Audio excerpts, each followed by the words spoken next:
여러분들이 힘들더라도 지치더라도 다 힘들거든요. 저도 힘들거든요. 막 저는 막 하하호호 너무 일이 재밌다가 아니라 이 영상을 찍으면서도 막 말이 꼬이고 어떤 말을 해드려야 될지 갑자기 생각이 안 나와서 왜 이게 안 될까 막 그러면서 이 영상만 찍는데도 책상을 몇 번 치고 벽을 몇 번 쳤는지 몰라요. 매일 포기하고 싶고 매일 힘듭니다. 그 와중에서도 그거를 극복해냈을 때 예전에는 되게 힘들었던 게 안 힘들어지는 순간이 옵니다. 근데 저는 계속 도전 의식을 갖고 있고 그 다음에 목표가 있기 때문에 새롭게 힘든 게 또 나타나죠. 그게 또 저를 어떻게 보면 살아있게 만드는 거거든요.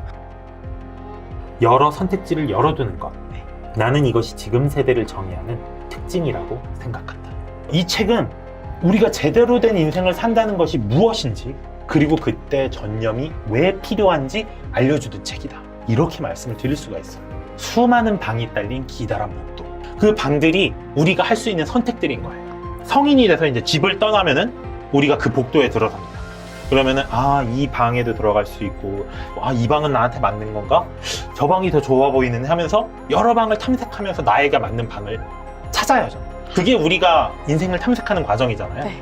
그런데 이제 방이 워낙에 많다는 거예요. 그래서 이게 어떨 때는 되게 좀 마음이 편해지기도 하는 게, 왜냐면 잘못된 방에 들어섰더라도 네. 언제든지 나올 수 있고, 나오기만 하면 새롭게 내가 탐색할 방들이 또 무한히 많이 좋은 거라고 생각을 하게 되잖아요. 그렇죠. 그런데 이제 열린 문이 너무 많아서 생기는 단점이 드러나기 시작했어요. 한 방에 딱 들어갔는데 누가 문을 밖에서 확 잠가버렸어. 난 평생 그 방에서만 살아야 돼. 이런 건 모두가 원치 않잖아요. 사실 근데 이게 옛날 사람들의 삶이었어요. 이렇게 타고난 신분을 어쩔 수가 없었으니까. 그때는 한번 태어나면 내가 원치 않아도 어떤 방에 들어가고 그게 잠겨지면 나올 수가 없었는데, 근데 거꾸로 이렇게 한번 물어볼게요. 어떤 방에 들어갈지도 정하지 못하는데 평생 기웃거리기만 사는 걸 바라는 사람이 있을까요? 그 지점을 이제 이 작가가 지적을 하는 거예요. 그러면서 사실 우리가 열광하고 이렇게 환호하는 존재들은 여러 방을 탐색한 사람이 아니라고 이야기해요. 한 가지 방에 헌신하고 몰입한 사람. 그 방에서 꾸준하게 머물 줄 아는 사람한테 오히려 우리는 열광한다고 그렇게 얘기를 한대요. 예를 들면은 김연아 같은 선수. 질문을 기자가 했는데 스트레칭 할 때 무슨 생각하세요? 이렇게 물어봤어요. 근데 김연아 선수가 뭐라 그랬는지 아세요? 무슨 생각을 해요? 그냥 하는 거지. 그 스트레칭 하는 순간 김연아 선수는 스트레칭밖에 생각을 안 하는 거예요. 김연아 선수는 피겨 스케이팅 말고는 아무것도 생각을 안 할 정도로 진짜 김연아 선수처럼 진짜 피겨 하나에만 전념한 그런 모습을 볼 때 사람들이 우리 얼마나 열광합니까? 이렇게 우리는 자기 분야에 전념하고 몰입하는 사람들한테 감탄하고 열광을 합니다. 이게 꼭 유명한 스포츠 스타만 해당하는 이야기는 아니라고 생각을 해요. 우리가 그렇게 몰입하고 전념하는 사람들을 우리도 좋아하는 것 같아요. 그러면은 이제 우리가 그렇게 전념하는 사람이 되려면 그걸 또 제시하는 책이 전념입니다. 책에서는 그 방법으로 자발적 전념하기를 제안을 해요. 왜 자발적 전념하느냐? 아까 말씀드렸다시피 과거에는 전념이 강제적 전념하기였어요. 한번 노비로 태어나면 노비에 전념해야 했고요. 한번 귀족으로 태어나면 귀족의 삶에 전념해야 했고, 하지만 이제 우리에겐 선택의 자유가 있죠. 그래서 우리는 자발적으로 전념을 할 수가 있어요. 그래서 특정한 신념과 기술, 장소와 공동체, 직업과 사람들에게 전념하기로 우리가 선택을 할 수가 있어요. 이 책의 저자는 변화를 일으킨 사람을 가리켜서 똑똑한 엔지니어가 아니라고 이야기를 해요.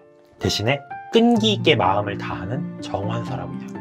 우리가 보통 변화를 일으키는 사람 하면 뭔가 똑똑해가지고 기발한 아이디어를 가져오고 그거를 현실화시킬 수 있고, 그래서 엔지니어 같은 사람이 변화를 일으키는 사람이라고 생각을 하는데 그게 아니라 변화를 일으킨 사람은 매일매일 물을 주고 매일매일 잡초를 뽑고 매일매일 이파리를 닦아주는 그런 꾸준한 마음을 다하는 정원사가 진정 세상을 바꾸는 사람이다. 이렇게 얘기해요. 꾸준한 사람들을 가리켜서 전념하기의 영웅들이라고 부릅니다. 그래서 이렇게 전념을 하면 우리가 무엇을 얻을 수 있을까요? 전념하기는 나와 세상을 바꾸는 첫걸음이에요. 전념하기로 마음을 먹는 데부터 시작을 한다고 할 수 있습니다. 왜 이런 생각을 갖는 게 중요하냐면요, 변화에는 꾸준함이 필요합니다. 전념의 저자도 이렇게 얘기를 해요. 변화는 느리게 서서히 일어난다. 의미 있는 일에는 시간이 걸리게 마련이다. 변화는 빠르게 일어나지 않아요. 특히 큰 일일수록 더욱더 그래요. 그래서 꾸준함이 필요한데, 그럼 그 꾸준하게 할 수 있는 원동력은 어디에서 오느냐? 전념하겠다고 마음을 먹는 데서부터 오기 시작합니다. 내가 이 일을 해내고 말겠다. 난 이 일에 내 인생을 갈아넣겠다. 이런 마음을 먹는 것에서부터 꾸준함이 이제 시작이 되는 거죠. 고졸에서 백그라운드가 없었는데 국비로 IT 전문학교에 다녀서 직업을 얻었다는 게 정말 대단한 거거든요. 2020년 9월 14일 날 왔던 사연이었고 최근에 또 왔어요. 이번 사연을 보내게 된 이유는 포기하지 않고 자기계발과 이직활동을 통해 1,000만 원 이상의 연봉을 상승시켜 이직했기 때문입니다. 신 박사님 영상 내용 중 저도 매일 실패하고 짜증이 나도 매일매일 시도하고 노력한다 라는 내용을 보았고 제가 어떻게 행동할지 깨달을 수가 있었습니다. 비록 100% 꾸준히 한 건 아니지만 실패하더라도 좌절하지 않고 다시 하려고 노력했었습니다. 그렇게 몇 달이 지나고 어느 순간 이직에 성공해 있는 저를 볼 수 있었습니다. 이렇게 저한테 2개의 성장 사연을 보내줬습니다. 대단하죠? 그러니까 제가 이거를 보면서 느끼는 게 뭐냐면은 이제 최근 사연들을 보죠. 이제 성장 사연들을 보면은 그런 문구들이 여러분 많아요. 2년 전에 스터디언, 체인지 그라운드를 알게 되었습니다. 3년 전부터 신박사 TV를 보고 뭔가를 실천해봤습니다. 이제 그 열매를 수확하는 친구들이 좀 본격적으로 나오는 것 같아요. 그렇게 3년 동안 자기 개발을 하고 노력을 했다고 막 하늘에서 막 진짜 막 돈벼락이 떨어지는 건 아니겠지만 자기가 원하는 것, 그 다음에 성취, 그 다음에 기울기를 확인한 거죠. 나는 안 되는 사람인 줄 알았는데 나도 정말로 꾸준히 올바른 방법으로 노력을 해보니까 내가 여기까지도 올라갈 수 있네? 대단한데? 그 다음에 이제 또 그런 걸 깨닫게 되죠. 그거보다 더 이전 단계. 내가 뭔가를 제대로 한 줄 알았는데 생각보다 제대로 안 했었구나. 그 다음에 내가 열심히는 했었는데 잘못된 방법으로 열심히 했구나. 이게 뭐죠? 메타인지가 올라가기 시작하죠. 기적과도 같은 일, 전설과도 같은 일을 어떻게 이뤄낼 수 있느냐? 우리 삶을 제대로 살아서 그런 거 어떻게 이뤄낼 수 있느냐? 그때 우리에게 필요한 게 전념이다.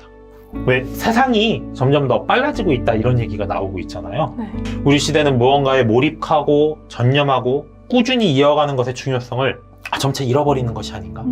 하지만 아까 말씀드렸다시피 변화에는 시간이 필요합니다. 나를 바꾸고 세상을 바꾸려면 전념할 줄 알아야 돼요. 그리고 그렇게 전념하잖아요.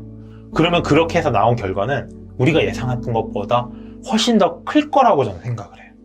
기적이 되고 전설이라고 불릴 정도로. 그래서 내가 어떻게 살아야 될까? 내 인생을 어떻게 살아야 될까 고민하시는 분들이 있다면 이 전념이 전하는 삶의 태도에 한번 귀 기울이면 좋을 것 같아요. 무언가에 꾸준히 전념하는 삶의 자세가 얼마나 위대해질 수 있는지 한번 그거를 여러분들 책을 보시면서 제대로 사는 삶의 지혜를 배우실 수 있을 거라고 그렇게 말씀을 드리고 싶습니다.